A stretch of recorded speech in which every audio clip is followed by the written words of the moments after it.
It wasn't a text message. That's the part I keep coming back to even now.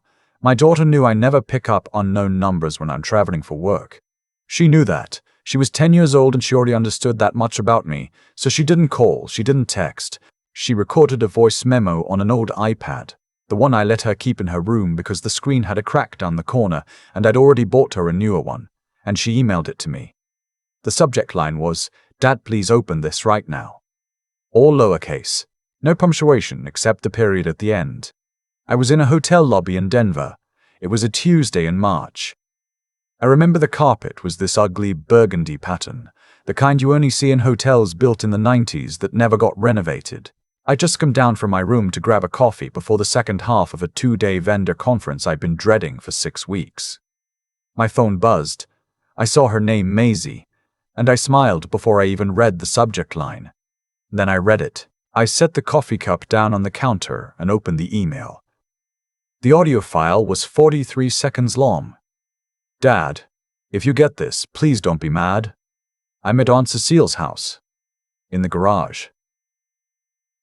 She locked it from the outside, and I don't know where Uncle Darnell went. I've been in here since yesterday morning. I'm really hungry, Dad. I had some crackers from my backpack, but they're gone. It smells bad in here and it's cold. Please come. Please. I don't know what I did wrong."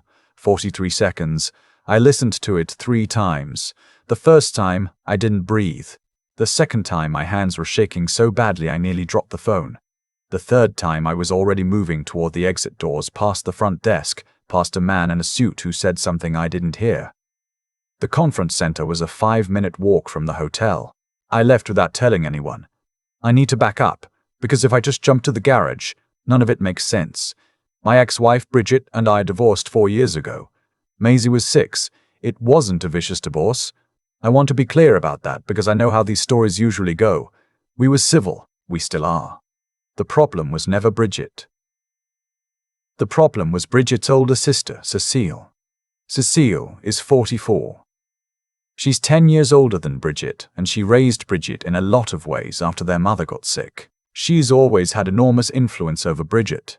The kind that doesn't look like control from the outside but is absolutely control when you're inside it.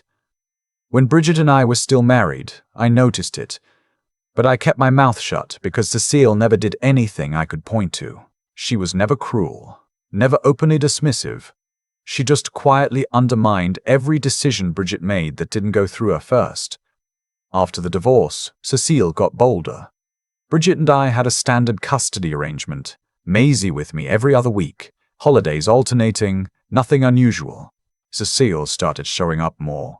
Started being the one to drop Maisie off or pick her up. Started texting me directly about scheduling, as if she were a third parent. I addressed it once, gently, and Bridget told me I was being difficult, so I let it go. Maisie never said she was afraid of Cecile. She said she thought Cecile was strict and that her house smelled like old soup. She said Cecile's husband, Darnell, was quiet and mostly watched TV in the back room. She didn't love going there, but she'd never said anything that made alarm bells go off for me. I thought strict. I thought boring. I didn't think dangerous. I was wrong. The morning of the email, I was still standing outside the hotel in Denver, watching cars pass on the street in front of me, trying to think through the noise in my head. Cecile lived outside of Harrisburg, Pennsylvania. I was in Colorado, direct flight, 3 hours and 45 minutes. It was 9:18 a.m. Mountain Time when I listened to the email. Maisie had sent it at 6:54 a.m. Eastern, which meant she'd already been locked in that garage for over 24 hours before her message reached me. I called 911 and explained everything in what I can only describe as very controlled panic. The dispatcher was patient. She asked me for Cecile's address, which I had to look up in my contacts while I was on the phone. She asked if I knew for certain my daughter was still there. I said I didn't know anything for certain. I just knew she'd sent me an email from inside a locked garage, and she was cold and she'd run out of food. The dispatcher said she was sending a unit. She told me to stay on the line. I stayed on the line for 11 minutes. I paced the sidewalk in front of the hotel while people walked around me with lanyards around their necks and rolling suitcases.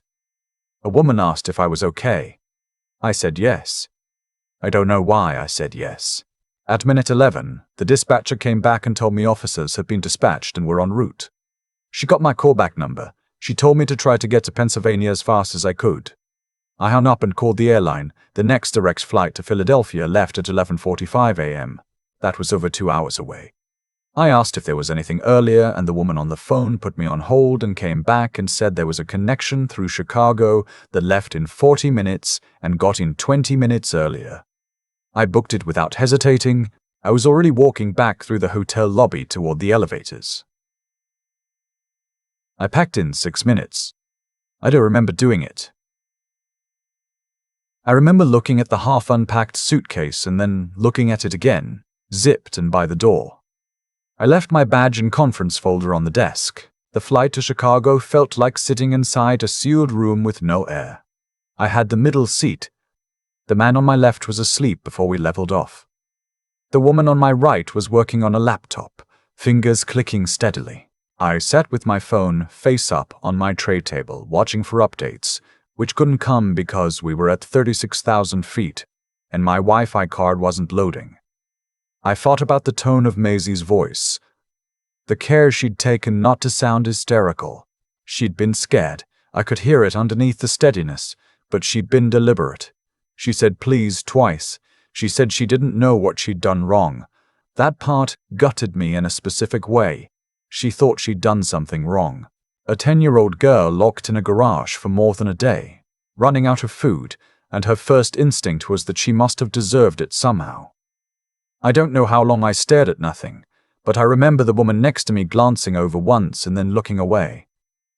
I landed in Chicago. I had 48 minutes until the connection. I found a corner of the terminal and called Bridget. She picked up on the second ring. "Have you talked to Cecile today?" I asked. A pause. "What? No. Why?" "Because Maisie sent me an email at 7 this morning saying she's locked in Cecile's garage and she's been there since Monday morning." Silence. Then, "That can't be right. Maisie's at Cecile's for the week, she's fine." "Bridget." "Maisie's at Cecile's for the week, she's fine." "Bridget." My voice came out very quiet. "I have the audio file. I've listened to it 3 times. She ran out of food. She's cold. I already called the police." Another silence, longer this time. "You called the police on my sister. I want to be honest here. I don't think Bridget knew. I've gone back and forth on this for 4 years and I still believe she didn't know what Cecile had done. But what she said next, in that moment, is something I've never been able to fully forgive. She said, Cecile wouldn't do that. Something must have gotten confused." I hung up. I sat in that terminal chair and I stared at the departure board and I thought, I am 4 states away and nobody is treating this like an emergency except me. I landed in Philadelphia at 3:47 p.m. I had a rental car reserved, but I called ahead to the Harrisburg precinct while I was still on the jetway. The officer who answered confirmed that a unit had responded to the address. He put me on hold. When he came back, his voice had shifted. Lower, more careful. He said, "Sir, your daughter has been located. She's okay. She's being evaluated by EMS right now." I said, "I'm an hour away. I'm coming." He said, "We'd like to speak with you when you arrive." I drove that hour in 51 minutes. I'm not proud of that, but I'm also not sorry. When I pulled up to Cecile's property, a house on a gravel road outside Mechanicsburg, Pennsylvania, with a detached garage set back from the main structure, there were 2 police cruisers and an ambulance. The ambulance bay doors were open. A paramedic was standing by the rear step. I parked halfway on the gravel and halfway on the grass and I ran. Maisie was sitting on the back step of the ambulance wrapped in a silver emergency blanket, her hair tangled, dried streaks on her cheeks. She had a juice box in her hand that she hadn't opened yet. She was looking at the ground. She looked up when she heard my footsteps on the gravel. She didn't say anything, she just held her arms out. I don't have the words for that moment. I'm not going to try. When I finally spoke to the officers, here is what I learned. Maisie had been locked inside that garage since Sunday morning, not Monday, as I'd assumed based on the email. That was 2 full days and nearly a half. She'd had a granola bar and a small bag of pretzels in her backpack when it started, She'd found a half-empty bag of dog food on a shelf and, in the second day, had seriously considered eating some of it. She did not eat the dog food. She told me this matter-of-factly, as if she wanted me to know she'd held out. The garage had a cracked window on the far side that had given her light and some air, but no real warmth. It was March in Pennsylvania. Nights were still dropping into the 30s. What happened, as best I could piece together, Maisie had overheard a phone call. Cecile and Bridget had been discussing finances. Specifically, that I had recently declined to increase my monthly support payments above the court-ordered amount following Bridget's request to do so informally. Cecile had apparently decided that putting Maisie in the garage was a way to teach me a lesson and force Bridget to call me and push harder. This was her plan. She genuinely believed that holding a child in a locked-out building was a proportionate tactic in a financial dispute with her sister's ex-husband. Darnell had driven to his brother's house in Maryland. I don't know if he knew or not. I don't know which answer is worse. Cecile, when officers arrived, told them there had been a misunderstanding. She said Maisie had been playing in the garage and the latch had stuck. She said it with a straight face. She said it to two uniformed officers while EMS was treating a 10-year-old for mild hypothermia and dehydration. One of the officers, I remember she had short dark hair and kept her hands very still at her sides, told me later that when she went into the garage, there was no latch malfunction. The door had been secured from the outside with a padlock and a hasp that had been installed recently, based on the lack of rust. The hasp had not been there during a county property inspection photos from 2 years prior. Someone had put it there on purpose. Maisie spent one night in the hospital. She had mild hypothermia, dehydration, and what the attending physician described as an acute stress response. They hydrated her, warmed her, and monitored her overnight. She ate a grilled cheese sandwich at around 8 p.m. and told the nurse she wanted to watch something funny. They found her, a nature documentary about penguins. I slept in the chair next to her bed. At some point in the night, she said, not fully awake, "Dad, I kept thinking you'd come." I said, "I know. I'm sorry it took me so long." She was already asleep again. I don't know if she heard me. Cecile was arrested the following morning. She was charged with unlawful restraint of a minor, reckless endangerment, and child endangerment. The district attorney's office later added a charge related to the planned nature of the confinement. The installed padlock was treated as evidence of premeditation.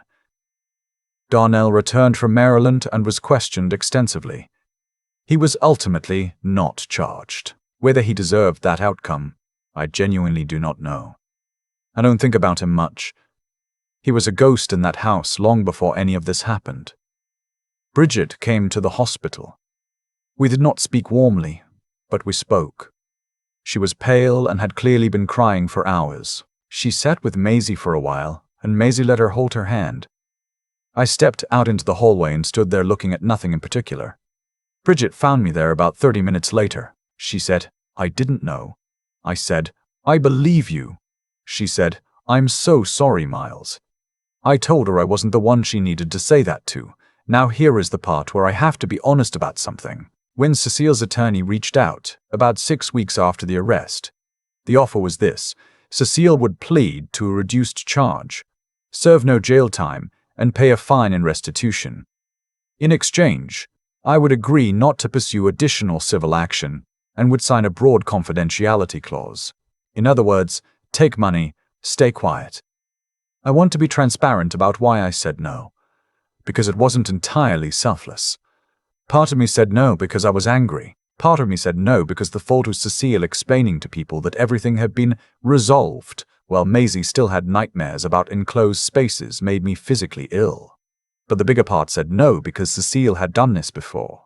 Not to Maisie, but it came out, in the investigation, in documents her attorney should have withheld but didn't, that several years earlier, Cecile had locked a neighbor's teenage son in a storage shed for several hours after he damaged property on her lawn. That family had settled quietly. They had taken money and signed a document. Cecile had learned from that experience that this was a tactic with a predictable resolution. You frighten someone, you cause harm, you pay them enough that they go away, and then you do it again. I said no. Cecile pled to 2 counts at trial: unlawful restraint and child endangerment. The judge sentenced her to 3 years and 4 months, with no early release consideration until the full term was served. I sat in the 3rd row of that courtroom. I did not look at Cecile when the sentence was read. I looked at the wood grain of the bench in front of me and I breathed. Darnell filed for divorce during the proceedings. I don't know where he is now. Maisie started therapy 2 weeks after the hospital. Her therapist specializes in trauma in children and adolescents. She's been seeing her for 4 years now. She doesn't love enclosed spaces. She leaves doors open. She doesn't like parking garages, which means we've adjusted how we do certain things. She is otherwise the most startlingly functional person I have ever known. And I say that as someone who watched her navigate all of this at 10 years old. She is 14 now. She plays soccer in the fall and spends the rest of the year reading. She has very strong opinions about music and will tell you about them at length if you ask. Last summer, she got interested in criminal law. Not in a morbid way, more in a this is how the system works way. And I bought her a shelf of books on it that she read in about 6 weeks and then started critiquing. She says she wants to be a public defender someday. She says that people who have been through something deserve someone who actually fights for them. I don't know what to do with that level of clarity in a 14-year-old, honestly. I'm still working up to it myself. I want to say something to the people listening to this, because I thought about it for a long time before I decided to share it. I almost took the settlement. I want to be honest about that. The number they offered was significant. The process of going through a trial with Maisie potentially having to testify, even in a limited capacity, was genuinely frightening. I had a conversation with my attorney where I sat across from him and said, "Tell me honestly if this is worth it." He told me he couldn't make that call for me. What made me say no, ultimately, was a document I found in the discovery materials. It was a text message between Cecile and Darnell, sent the night before Maisie was first locked in the garage. It said, same as before, "She'll be fine. He'll pay up." She had planned it.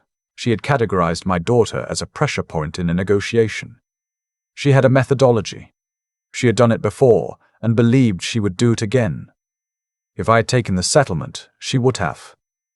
I'm not telling this story because I want sympathy. I'm telling it because Maisie said something to me last year. We were driving home from her therapist's office, just a regular Tuesday, nothing significant. And she said, "Dad, I'm glad you didn't take the money." I said, "Yeah?" She said, because she would have just done it to someone else's kid. She was 13 when she said that. Looking out the passenger window, completely matter-of-fact. I don't know if I made the right call on every single thing across those 4 years. There are conversations I'd have differently. There are moments I'd handle better. But that one I'd do the same way every time. 43 seconds. That's all it took. My daughter's voice. Level and frightened and deliberate, saying, "Please, come into a cracked iPad in a cold garage in Pennsylvania." I don't forgive Cecile. I want to be clear about that too. I don't think I'm supposed to. I've thought a lot about what made Cecile believe she could do what she did. Not in a forgiving way. I want to be clear about that. More in the way you study something so you understand it completely, so it never catches you off guard again. She did it because it had worked before. That's the whole explanation. There's no mystery in it, no complexity underneath. A family paid her to stay quiet once, and she filed that information away and treated it as a replicable outcome. She wasn't impulsive. She wasn't out of control. She was, in the most unsettling way, entirely rational within a framework where other people's children were negotiating tools. That's the part that used to keep me awake. Not the rage. I could handle the rage. It was the methodical quality of it. The text message to Darnell the night before, same as before. "She'll be fine. He'll pay up." She had a process. She had precedent. She fully expected the same resolution. What she miscalculated was that I wasn't the previous family. I think about the version of me that almost signed the settlement. He existed. I sat in my attorney's office and I genuinely weighed it. The number was real. The thought of Maisie having to sit in a courtroom even briefly was real. There were several weeks where I could have gone either way. And I want to be honest about that because I think there's something important in it. The right decision isn't always the easy one to arrive at. Sometimes you get there slowly. Through doubt, through fear, through conversations where nobody can make the call for you. What got me there in the end wasn't courage. It was information. That text message changed everything. Once I knew she had done it before and planned to do it again, I understood that saying yes to the settlement wasn't protecting Maisie. It was only protecting her. And protecting her meant the next child didn't get protected at all. That's a form of intelligence I think we undervalue. The ability to trace consequences forward, past the immediate relief, past what's comfortable right now, into what the world actually looks like if you choose the easier path. Maisie had it at 13, looking out a car window telling me plainly that Cecile would have found another kid. I had to work a lot harder to get to the same place. Maisie's resilience isn't something I can take credit for. She built that herself in that cold garage, deciding not to eat the dog food, recording a 43-second message in a steady voice when she was terrified. She made a decision in the worst moment of her childhood to stay functional, stay clear, and ask for exactly what she needed. I don't know where that came from. I'm grateful for it every single day. What I can say is this: the people who hurt her did not break her because they fundamentally misunderstood what she was. They thought she was leverage. She was never leverage. She was a person with more self-possession at 10 years old than Cecile had managed in 44. And Cecile is sitting with that now. 3 years and 4 months, no early release. The padlock she installed. The methodology she trusted. The text message she sent. Every calculation she made turned into evidence and read back to her in a courtroom. That's not fate. That's not some abstract force of the universe correcting itself. That's just the straightforward consequence of choices that were always going to catch up. It took time. It required people who refused to let it stay buried. But it got there. I'm one of those people. I intend to stay that way.